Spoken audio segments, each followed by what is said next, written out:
Good morning. My name is Lexi, and I will be your conference operator today. At this time, I would like to welcome everyone to the CA Client Management Solutions Community Webcast. All lines have been placed on mute to prevent any background noise. After the speaker's remarks, there will be a question and answer session. If you would like to ask a question, you may press star and the number 1 on your telephone keypad. In order to withdraw your question, press the pound key. Thank you. Dana Gibson, you may begin your conference. Thank you. Good morning. This is Dana Gibson. Just want to welcome you to the CA Client Management Community Webcast. This morning, as you can see on your slide, Laurel Gentry is going to give us a roadmap for CA automation, client automation, and lots happening there. And if you're going to ask a question, be sure and use the Q&A tab so that we can keep track of whether or not we've answered the questions and go back to them and answer them for everybody. Thank you. And with that, Laurel? All right. Thank you, Dana. Hello, everyone. I wanted to get together and give a roadmap presentation for client automation. The last time I gave a roadmap, I think, was in February or possibly March. And because we are doing agile development, the roadmap can shift. Things can move in and things can move out. So I wanted to bring everyone up to date on where we were in our development process for our next release. Now, I do need to tell you that these are forward-looking statements, a lot of them, and they are current as of May 12th, so a couple of weeks ago, although I can tell you nothing has changed in the last 2 weeks. But the purpose of this slide is that things can change because we want to deliver by a specific date. That means features can move in or out of the release. I wanted to start out by going over what we delivered in Client Automation 12.8, which went GA January 2nd. I typically go over what we've just delivered, which puts what we're delivering next into some context. Now, I will go over this rather quickly, so if you do have questions, as Dana suggested, post them in the Q&A in the WebEx, and we'll get them answered, because I will go through these 12.8 features fairly quickly. We supplied in December, actually, before 12.8 actually came out, an integration with CA Mobile Device Management. And this integration works with any version of ITCM or client automation that is still in service. So that means this integration works with ITCM Client Auto 12.5, 12.5 Service Pack 1, and 12.8. 12.5 Service Pack 1, C1 also. So any in-support versions out there. And what this does is it brings in all of the data from CA MDM. So if you're managing iOS's, Androids on either smartphones or tablets, or you're managing BYOD PCs using mobile device management, you can bring all of the device, hardware, and software inventory into client automation, and you have the one-pane view. When you look at all computers, devices, you'll see a list of everything. That makes it available for querying, policies. You can make that information available to service desk integrations or ITAM integrations for license and device reconciliation, tracking, or to any third-party integrations that you may have a need to get all of this information out here. Location awareness and roaming was implemented.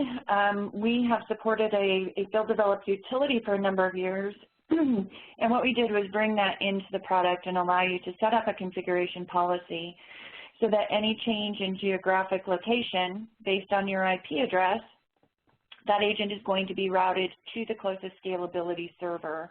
And this goes to, the way people work have been changing over the last number of years. People work from home, they have flex hours. You can virtually work from anywhere and from any device. And so we've started putting in features that make that much easier to do consistently and to manage those devices more efficiently.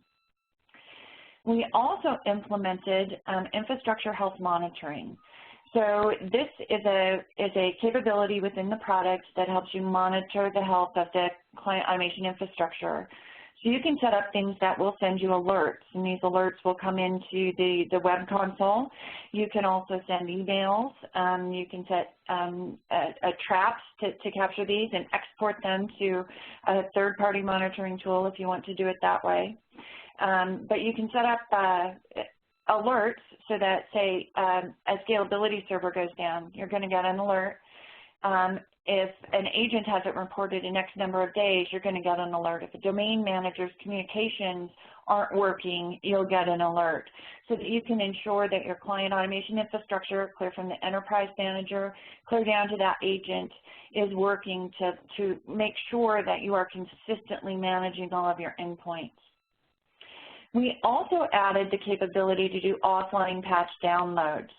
Now, our content for patches comes down through a server that's connected to the internet. It's called the Content Update Server.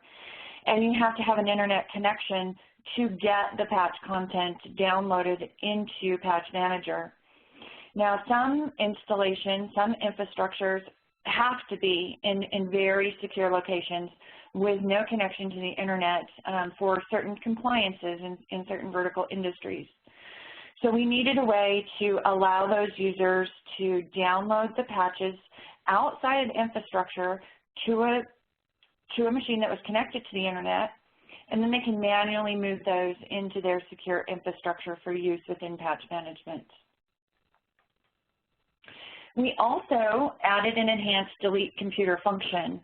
Now, if any of you have deleted a computer in the ITCM console, you know that before you can actually delete that computer, you need to go and disconnect it from queries, from policies, from any of the processes that it may be connected to. So what we did in 12.8 was allow you to delete the computer, and the system is going to take care of removing it from all policies, queries, and things, so you can delete it very effectively without doing any manual work. We also implemented a number of replication enhancements. So number one, we improved the performance of the data replication. And if you were on any of the end of sprint reviews, you saw some impressive numbers and improvements in our stress tests, sometimes up to 10 times faster. Another thing that we did, though, with replication enhancements is we decoupled the upward and downward replication. And what this means is that, if you're replicating data and jobs down, as soon as they get down to the domain manager, they're going to be available for use. As soon as that downward replication is complete, it no longer makes you wait for the upward replication of data before you can start executing those jobs that have come down. So that alone makes distribution of jobs and software delivery and asset jobs much quicker. Just some miscellaneous things that we added: Oracle Sun directory support, LDAP directory short name support. We did add quite a bit to the Web Admin Console. We have been incrementally adding functions in the Web Console that are particular to user roles. And the user role that we're currently focusing on in 12.8 and we'll be focusing on in Feature Pack 1, which I'll talk about in just a moment, and 12.9, is the software delivery manager type role. So in 12.8, we added the ability to manage static and dynamic groups, and we'll talk about what we've added in Feature Pack 1 in just a moment. In 12.8, we also enhanced the automated migration feature to support Windows 8. We have just recently updated that to support Windows 8.1 also.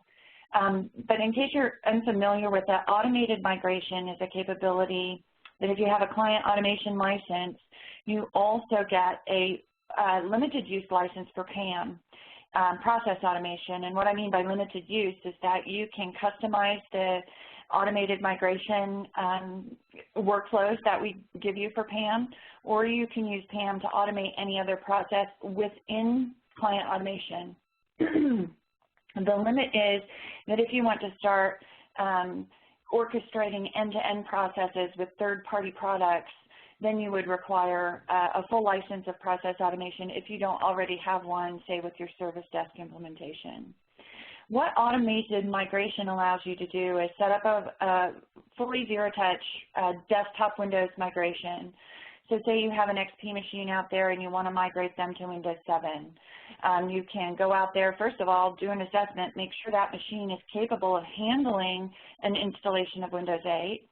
If it is, then you can set up a job that will wipe and reload the machine.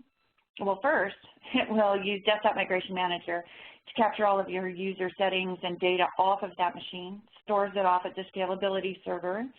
Then it will wipe and reload the new operating system with OS Installation Manager. It will use software delivery to deliver any user-specific apps that are not on that image, and then it will bring back down the user data and settings. And it supports migrations from Windows XP to any other operating system. I don't know why you'd want to go to Vista, but it does support that, to Windows 7, Windows 8, and Windows 8.1, and anything in between. So even if you're moving machines from Windows 7 to Windows 8.1, it supports that too. So we also put in a feature in 12.8 called Enhanced Asset Recognition. So before we put in this enhancement, occasionally you would get duplicate assets registered because they would be coming in on irregular or non-persistent MAC addresses, and this is particularly a problem if you have, a lot of users that are using VPN to come in. So we put some logic in there that will recognize it as an irregular, non-persistent MAC address and not register it as a possibly duplicate asset. We also added the ability, and this is related to health monitoring features that we put in, the ability to remotely change a scalability server for agents. And you can do that either through the UI by selecting a computer or a group of computers and rerouting them to a different scalability server. And this capability becomes important if you have a scalability server go down. You're going to want to be able to very quickly move those agents to another scalability server. We added some OSIM enhancements. Now, most of this list is just additional platform support, new releases of platforms that we support OSIM on. We've caught up with the OSIM certifications, but we also added a Linux-based boot image. And this is important because if you're doing Linux OS installation, you really do need to use the Linux-based boot image instead of Windows PE for those systems. All right, so that was what we delivered in January with our 12.8 release. May 9th, a couple of Fridays ago, we delivered Feature Pack 1.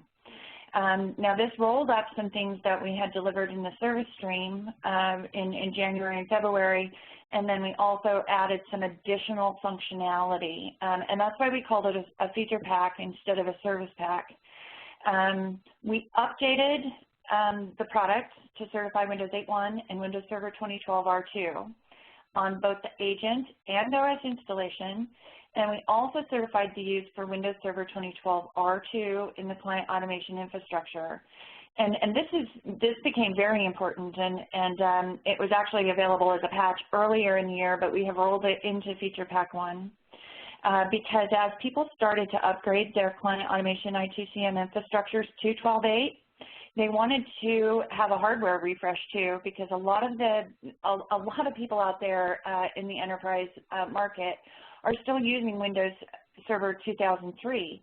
So it was, became imperative that they, number one, get their servers upgraded, and number two, upgrade client automation, and they were doing that in conjunction with each other. So we have heard from a lot of people that Windows Server 2012 is less stable than Windows Server 2012 R2. So we got that certification out there. Added Mac OS X 10.9 support. We added a CLI to remove and unregister scalability servers and remove any associated history and inventory. We updated that automated migration function that I just spoke about to support migrations to Windows 8.1.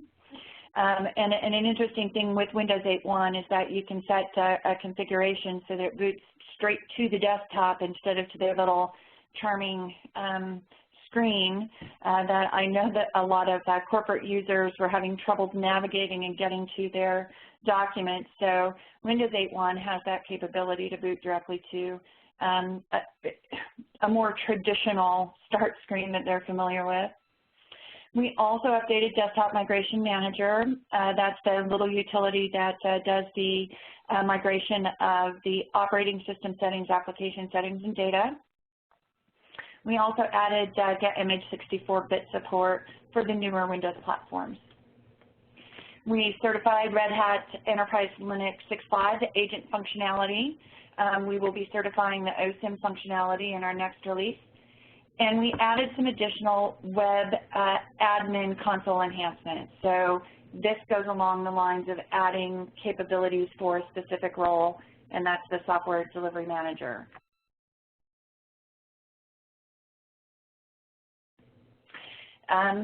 Feature Pack 1, we also enhanced that integration that we had made with CA Mobile Device Manager. And this was a very small enhancement. We just added a link in the web console that you can launch your CA Mobile Device Manager console directly from Client Automation. And I'll tell you about some of the stuff we're doing in 12.9 in a few minutes. We'll continue to enhance that integration. We made some changes to the CA Business Intelligence CABI reporting. Currently, even if you were doing reporting at the enterprise level with your object level security for your user login, you would not be able to access all of the data and do comprehensive enterprise-wide reporting. So we implemented the option to switch off that OLS security specifically for administrators to do CABI reporting across the entire enterprise. And again, if you have integrations with Mobile Device Manager, you know, those mobile devices are going to be included in this reporting. If you're bringing in data from an external source, whatever that might be, all of that data is available for reporting. So this became important to be able to do that comprehensive enterprise-wide reporting. We also made the removal of Green IT functionality, and that is because we have a product here at CA that does the Green IT and the Green IT remediation. So that is what we've delivered in the last 6 months. January 12.8 went GA, and May 9th, Feature Pack 1 went GA. Now I'd like to take you through some of the features that we're currently working on for our next release, which we currently are planning to call 12.9.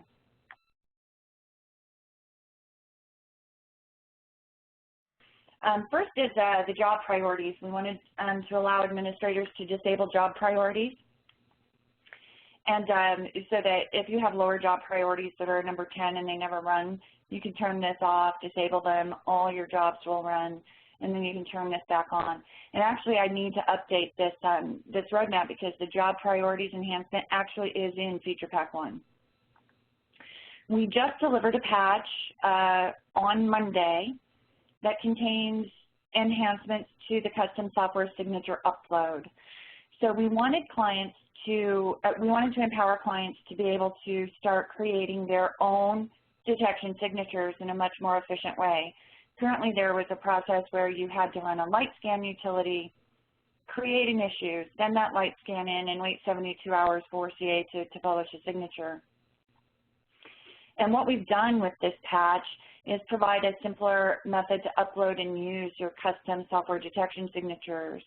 We've also given a number of templates that you can use from very simple to very complex to use as templates to create your own signatures. Another thing we did was open up all of the CA provided signatures so you can clearly see the XML in there and exactly what logic and what files and folders we're looking for, what registry keys we're looking for. It made that much more transparent so that you know, you can start creating your own signatures much more effectively. And that was delivered as a patch in the service stream, as I said just earlier this week. We will also be making a training available, a web-based training available. It's very short. It's about 30 minutes long. And we're going to be making that available free to the whole install base, telling you how to create these custom software signatures. And I'll put a post on the community when that training is available. In 12.9, this won't come out in the service stream, the web admin console enhancements. So we wanted to add some additional basic operations for policy management, again, going towards that software delivery manager role. And we are going to enhance that integration with, say, mobile device management so that you can context launch. So you're in the DSM Console, and you're looking at, you set up a policy to notify you if any of your iPhones have this specific application which has a security implications for accessing on your network. That policy comes up, you see it in Client Automation. You can launch from Client Automation directly into the CA MDM Console, single sign-on capabilities, into that device. You can take actions on that device of either uninstalling that piece of software or simply blocking access to that piece of software when they're on your network. So, we're going towards the more active management of those mobile devices and BYOD devices. We're also implementing some infrastructure health monitoring enhancements. Now, health monitoring was just added in 12.8. We did get a number of excellent enhancement requests during the beta period, and we're putting those enhancement requests into 12.9 on infrastructure health monitoring. So you can alert on software delivery status if you want to know if it failed, get a message, or check your alerts in the console. Alert consolidation. This was an important one because if you have 100 agents reporting to a scalability server and that scalability server goes down, you get 100 alerts, where if you really only need one. Scalability server is down, just let me know. So we're going to be consolidating like alerts. And then we also wanted you to be able to trigger configured actions. So your scalability server is down. You can push out actions to reassign those agents to a different scalability server. You could send that CLI to a scalability server to unregister it. You can basically send any triggered configured action. And then in 12.9, we're also going to support Windows 8.1 as a scalability server. We're also making some extended network connectivity updates, and it's essentially to certify the new Windows architectures to be used for ENC. For those of you who are not familiar with ENC, ENC is a feature that's been in the product for a number of releases since 12.5, and it allows you to set up ENC gateways and routers so that you can control the communications between the infrastructure and agents that are not on your network. So you have a home worker that's not VPN'd in, but you need to push a patch out to them.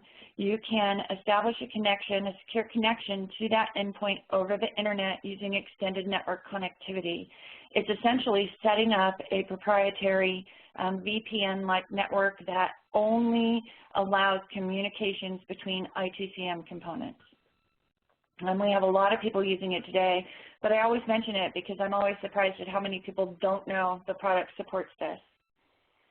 We're also adding a remote control enhancement to allow you to access end users who are using dual monitors, and you'll be able to see both monitors and switch between them. We are also doing a technology refresh. So right now, the three pieces of functionality you see here on the screen are supported by CA Common Services, or CCS, you may have heard it called. What we're doing in 12.9 is putting in alternative methods to configure and use these three functions. You can still use CCS if you have it up and running, or you can make the change to use the native functionality within Client Automation. So the first one is calendars, providing this alternative method to define times when you want to do work, so your maintenance windows. Define file transfer and software distribution exclusion times, a high availability service, and replacing some of the data transport service management so that you can configure and manage hop nodes, throttling, parcel size, etc. At this point, we're not in 12.9 going to replace the 3D world view, but we will be giving you an alternative method to set up data transport. We are also going to be in 12.9 updating the agent communication mechanism so that the agents can use peer-to-peer communication technologies. What this means is that the first agent in a subnet or a location checks in to the scalability server. It has a patch or a piece of software, and it gets that piece of software. And then as the other agents come online, it communicates with these other agents, hey, I have this patch, do you need it too? And they, instead of going back up to the scalability server, that agent will go to its neighbor and get that patch or that piece of software or that asset job. So making distribution of jobs much more efficient. We also want to update OS installation to use UFI. UFI is the BIOS replacement that is coming out on the newer hardware, and we want to start taking advantage of that. And then I wanted to start communicating early what upgrade paths we'll support. So, you know, the roadmap is available on the support site, the CA support site. We probably will not be making this particular presentation available on the community simply because it is roadmap, it has forward-looking statements, it's kind of proprietary knowledge. But you can go to the CA support site. There's a PDF out there that has all of this information and more in it that I would encourage you to go take a look at. I also wanted to communicate early what features we're planning to remove. And if you're using either of these features, please reach out to me directly and we'll have this discussion. But I wanted to start communicating with our install base early that we plan on removing the performance inventory detection module. These collect some of the CPU usage and things like that. And we're removing support for Novell eDirectory service. Again, if you're using either one of these functions, please reach out to me directly and let's have the discussion of, you know, possibly alternative capabilities or, you know, even discuss leaving them in if necessary.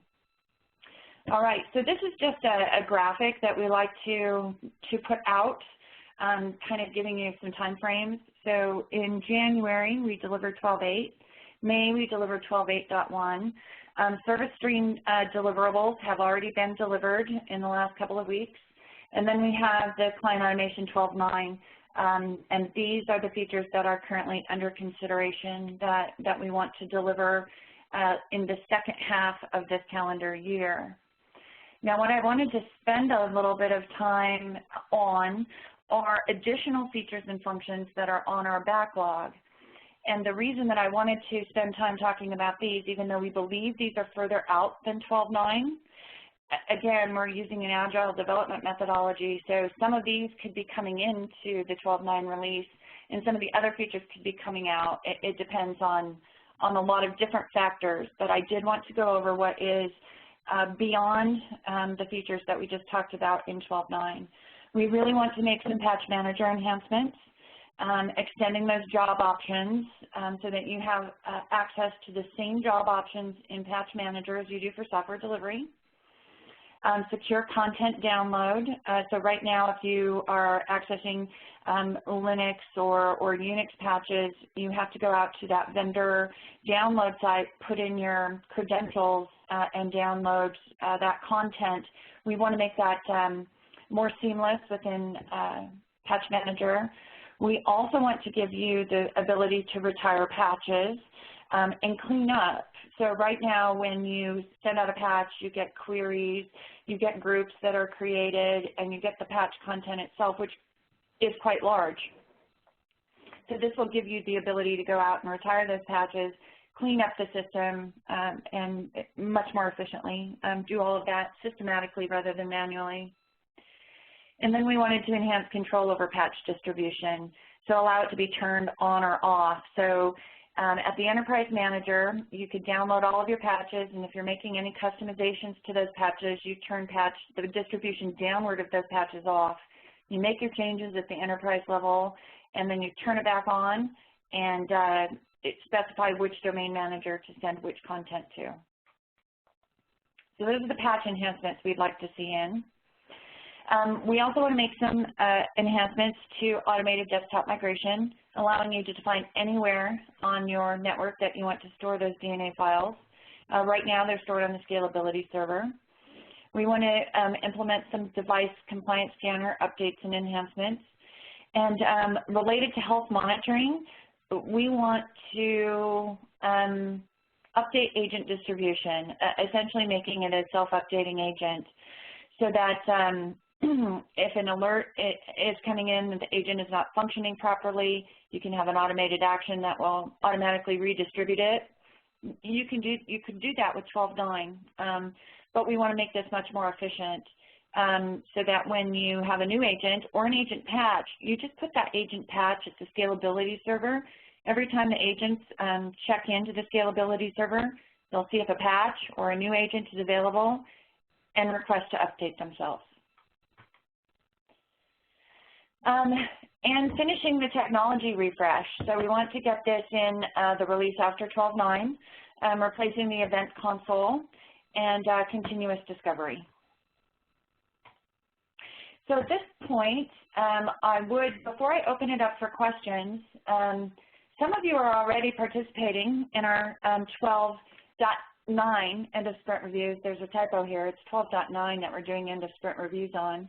So every month, every 4 to 6 weeks, we have a meeting that people who have registered are able to participate in. Development gives us a demonstration of the features they've developed in the last 4 to 6 weeks. Give you early insight into what we're developing, how we're developing it, gives you the opportunity to give feedback, and if then you want to participate in any sort of on-site beta, you know, you already know what's out there, what's coming, and if it would be valuable for you to participate in a beta test. So the invitation is on the general message board. If you would like to participate in those, I find them very valuable, getting early feedback in the development process. So at this point, Lexi, if we wanted to open it up for calls, we can start going over the online questions that we got. As a reminder, if you would like to ask a question, press star and the number 1 on your telephone keypad. We'll pause for just a moment to compile the Q&A roster. All right, great. So I will start going through the questions on the Q&A tab. Will the presentation be available? I spoke to that actually a little bit during the presentation. We won't actually make this presentation available on the community because it is roadmap, but the roadmap file is posted on the support site on the Client Automation homepage. I update the roadmap there at least every 3 months. Again, because things do shift around, I update it quite often. Are there any moves in 12.9 to simplify the communication internals? Is CCS finally going to be deprecated?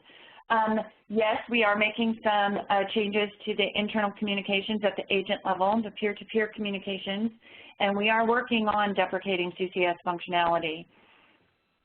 And stand by for more information on that too. I wanted to post an update in the next week or so with more information on our plans to replace that CCS functionality. Does the Mac OS 10.9 support include Mac OS X 10.9.2.3? I will say Mac OS X 10.9 includes Mac OS X 10.9.x. I don't think we certified down to that level that you're pointing out there. We just do the major release versions. Now, if you do find any problems using that, certainly open a support ticket. Does the Mac agent still require root level security? Yes, it does. We have not made any changes to the way that Mac agent is implemented. Both Mac and Unix have that root level access. Can you trigger a PAM workflow from the monitoring? If you have a client automation license, yes, you do have a PAM license, and yes, you can use PAM to orchestrate things within client automation. So if you're creating a workflow that is just using ITCM client automation functionality, absolutely you could use it with health monitoring. Now, if you're using PAM to connect out to a service desk to create a ticket, you could not do that unless you have a full PAM license. Now, if you have CA service desk that you're connecting to, you do have a full PAM license, so you could do that. I may have just confused everyone a little bit more. So reach out to me specifically if you need more information on that. Will NRI continue to be supported in 12.9? Yes, absolutely. We also have on our backlog, and it's not in the roadmap, but it is on our backlog, the ability to use NRI not only with Windows, but also with Linux, Unix, and Mac. And it's not on the roadmap because I'm not guaranteed to get it in 12.9 yet.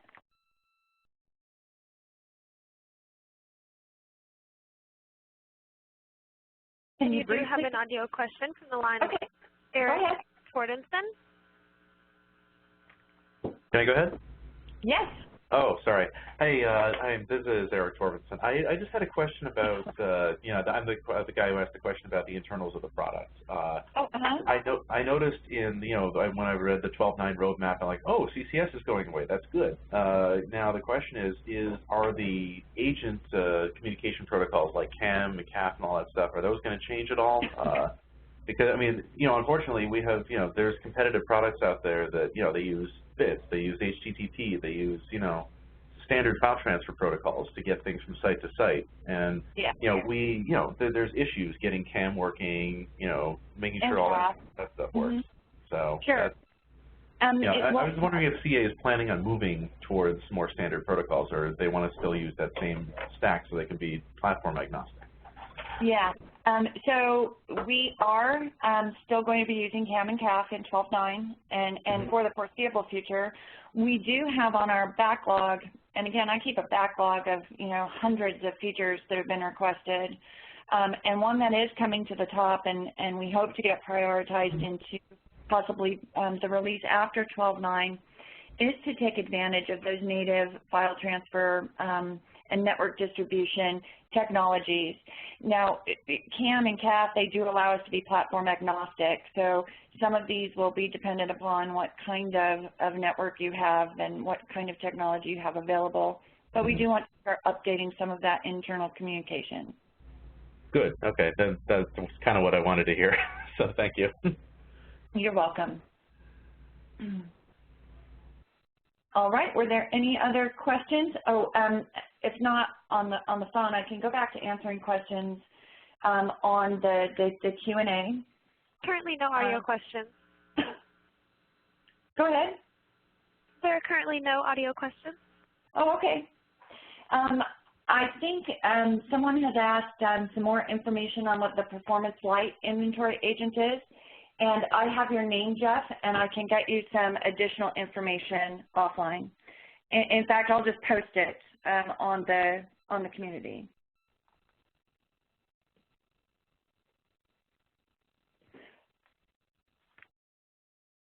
All right, if there are no more questions, I'd like to thank everyone for participating today.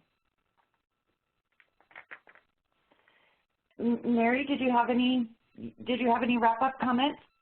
No, that's okay. We do have a poll open. If you would take a moment to answer the poll about the value of today's webcast, we'd really appreciate it, and we'll be talking to you soon. Yes, thank you, everyone. And again, if you would like to start attending independent reviews, the invitation is on the message board. We do need you to register, and then you'll start receiving invitations. Thank you, everyone, for participating today.